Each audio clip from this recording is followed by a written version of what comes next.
Informasi lain pemirsa, muncul usulan Solo menjadi daerah istimewa. Bahkan usulan ini sudah dibawa dalam pembahasan di Komisi 2 DPR RI.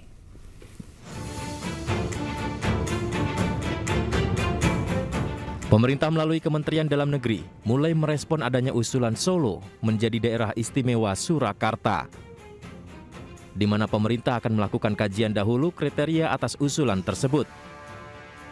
Bahkan usulan ini juga sudah masuk di Komisi 2 DPR RI. Pembahasan Solo bersamaan dengan 42 usulan pembentukan provinsi hingga usulan 6 wilayah untuk dijadikan daerah istimewa. Sampai dengan bulan April ini izin kita mendapat banyak PR, ya tadi sudah sampai pimpinan, ya jadi ada 42 usulan provinsi, 252 kabupaten, 36 kota. Nah, ada 6 yang daerah istimewa, meminta daerah istimewa. Dan juga ada 5 meminta daerah khusus. Tentu izin sekali lagi, ini adalah PR kita bersama karena undang-undang mengamanatkan agar pemerintah dan DPR untuk melakukan langkah-langkah evaluasi ke depan. Sementara itu, Wakil Ketua Komisi 2 DPR RI Arya Bima mengatakan, semua harus dipertimbangkan dengan matang dan berlandaskan undang-undang. Akan tetapi, ia menilai jangan sampai pemberian daerah keistimewaan ini membuat rasa ketidakadilan dengan daerah-daerah lain. Seperti Solo yang minta pemekaran dari Jawa Tengah dan mengusulkan diri menjadi daerah istimewa Surakarta. Tim Liputan iNews melaporkan. Wacana Solo diusulkan menjadi daerah istimewa kembali diperbincangkan, namun menurut Wakil Wali Kota Solo hal itu masih didiskusikan.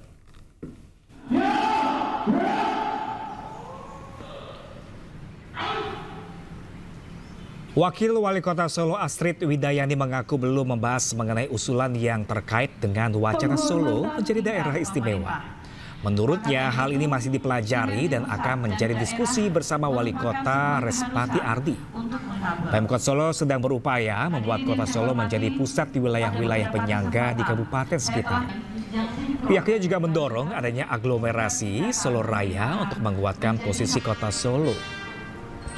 Tidak hanya dari sisi letak atau geografi saja, tetapi juga bagaimana Solo yang terbatas sumber daya alamnya. Upacara peringatan. Kami belum membicarakan sejauh itu. Mungkin nanti usulan yang terkait dengan daerah istimewa Surakarta akan kami pelajari dan selebihnya tentunya akan menjadi diskusi kami pribadi dan Mas Wali Kota. Kalau pemerintah sendiri memandang urgensi dari usulan itu seperti apa? Mungkin dalam konteks saat ini yang sedang kami jalankan juga adalah bagaimana Surakarta ini menjadi pusat atau hub dari wilayah-wilayah penyangganya, yang kami juga dorong sebuah pendekatan aglomerasi Solo Raya, di mana hal ini tentunya bisa menguatkan posisi Solo tidak hanya dari sisi letak atau geografis saja, tetapi juga bagaimana Solo yang terbatas sumber daya alamnya. Dan kami fokus di sumber daya manusianya, semua potensi investasi bisnis ada di Solo, ini nanti bisa bergerak ke sana. Untuk selebihnya kami belum membahas secara mendalam mengenai Lalu pemirsa, seperti apakah tanggapan masyarakat Solo terkait usulan Solo menjadi daerah istimewa? Berikut liputannya. Seperti apa memang saya belum paham, tapi ya tetap harapannya seandainya jadi istimewa ya bisa membawa perubahan untuk warganya menjadi lebih baik dan menguntungkan ke para pengusaha. Kalau saya pribadi, insya Allah setuju banget. Karena kesempatan ini mengingat kalau di Jogja ada keraton Jogja, di Solo ada 2 keraton, Mangkunegaran dan Kasunanan. Otonomi daerah amat sangat dibutuhkan. Apapun itu, baik di struktural organisasi, di struktural birokrasi pun saya rasa itu tetap sangat diperlukan. Ya, kalau itu lebih baik juga mendukung. Semoga Solo lebih maju. Jadi masyarakatnya juga berkembang, lebih meningkat perekonomiannya.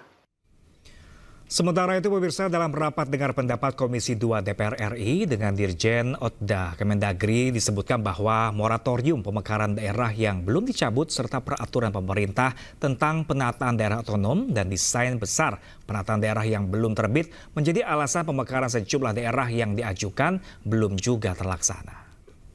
Apa yang terjadi dengan rancangan peraturan pemerintah tentang penataan daerah dan juga rancangan peraturan pemerintah tentang desain besar otonomi daerah. Walaupun ini kedua RPP ini sudah diamanatkan di dalam Undang-Undang 23 2014, khususnya di pasal 31 dan sampai dengan pasal 56 next ya. Di sini dijelaskan bahwasanya sebagaimana tadi Pak Pimpinan sudah sampaikan di pasal 55 terkait dengan penataan daerah harus disiapkan dalam dua produk hukum, yaitu produk hukum tentang penataan daerah dan RPP tentang desain besar penataan daerah. Memang saat ini, tunggu sebentar, kedua RPP tersebut belum ditetapkan, ya, menyesuaikan dengan kebijakan-kebijakan pemekaran daerah yang saat ini sesuai dengan usulan dari Ketua Dewan Pertimbangan Otonomi Daerah pada tanggal 2 September 2016 yang lalu. Ketua DPOD yang juga adalah Wakil Presiden Republik Indonesia memutuskan untuk melanjutkan kebijakan moratorium pemekaran daerah, sehingga sejatinya Pak Pimpinan, kami sudah siapkan sebetulnya kedua draft itu 2016 yang lalu sesuai dengan amanat undang-undang, ya, sudah disiapkan satu RPP tentang desain besar otonomi daerah dan juga RPP tentang penataan daerah pada tahun 2016 yang lalu. Tapi sekali lagi ketika kita akan melanjutkan ini tentunya dibawa ke forum yang namanya Dewan Pertimbangan Otonomi Daerah, yang ketuanya adalah Bapak Wakil Presiden. Dan ketika itu Pak Wakil Presiden mengatakan untuk melanjutkan kebijakan moratorium, sehingga PP ini menjadi tertunda. Wacana Solo diusulkan menjadi daerah istimewa sampai dibawa dalam pembahasan Komisi 2 DPR RI. Dan menurut Guru Besar Hukum Tata Negara Universitas 11 Maret Surakarta, Agus Riswanto, Kota Solo harus memiliki aspek keistimewaan jika ingin menyandang daerah istimewa. Dan berikut kami tayangkan kembali pemirsa potongan dialog dalam program Ice-Room kemarin sore. Surakarta itu kan punya sejarah panjang ya. Itu terjadi sejak pada tahun pasca kemerdekaan ya, tahun 1946 ya, pada saat daerah istimewa Surakarta itu bergabung dengan NKRI atau tidak begitu ya. Waktu itu ada dua daerah ya yang ditawarkan oleh Presiden Soekarno ya, Yogyakarta dan Surakarta. Yogyakarta berhasil, kemudian Surakarta tidak berhasil karena ada luka sejarah yang panjang ya, ketika ada gerakan anti suap raja yang menginginkan supaya Surakarta itu tidak dipimpin oleh aristokrasi atau kaum bangsawan ningrat gitu. Sehingga di ujung akhirnya pemerintahan Kota Surakarta itu tidak jadi istimewa, tetapi menjadi daerah biasa, kemudian masuk wilayah Provinsi Jawa Tengah ya pada tahun 1950-an. Nah, kalau nanti mau diistimewakan itu apakah akan kembali dengan merujuk pada sejarah ini atau ingin dengan desain hukum yang baru begitu. Nah, kalau desain hukum yang baru mesti punya akar sejarah. Kalau nanti mencari akar sejarah, ya akar sejarahnya adalah DIS atau Daerah Istimewa Surakarta yang pada waktu tahun setelah kemerdekaan itu yang akan kembali dijadikan sebagai dasar hukum. Itu pilihannya tergantung pemerintah. Daerah istimewa itu kan pasti punya rujukan sejarah ya. Kita punya daerah istimewa di dalam Undang-Undang Otonomi Daerah dalam praktek desentralisasi asimetris ya. Ada 4 daerah yang disebut berbeda ya, atau disebut asimetris ya. Satu Yogyakarta, Provinsi Yogyakarta ya, daerah istimewa Yogyakarta. Kemudian daerah khusus ibu kota DKI. Kemudian Papua, yang ketiga adalah Nangro Aceh Darussalam ya. Keempat daerah itu memiliki kekhasan masing-masing sehingga mengapa diberikan istimewa atau otonomi khusus ya.